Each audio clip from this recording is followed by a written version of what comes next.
నమస్తే. నేను గుర్తున్నానా? మర్చిపోయే పని చేసావా నువ్వు? మీతో మాట్లాడాలి. ఏమిటో?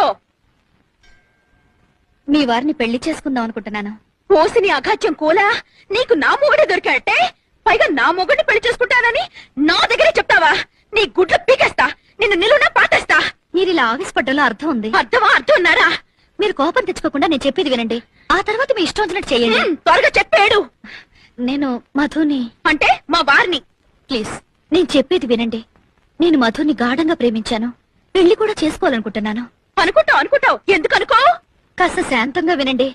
మధుని పెళ్లి చేసుకోకపోతే నేను చచ్చిపోతాను. ఆ పంచాయి తల్లి పేడ విరగడైపోతుంది. మీరు నన్ను మాట్లాడనివ్వడం లేదు. చెప్పు. డబ్బుందన్న అహంకారంతో కాదు, మధు మీద నా మమకారంతో చెప్తున్నాను. మధుయే కాదు, మీరు పిల్లలు కూడా సుఖంగా ఉండాలి. అందుకని మధుని పెళ్లి చేసుకోవడానికి మీరు అనుమతిస్తే మీకు ₹1,00,00,000 ఇస్తాను.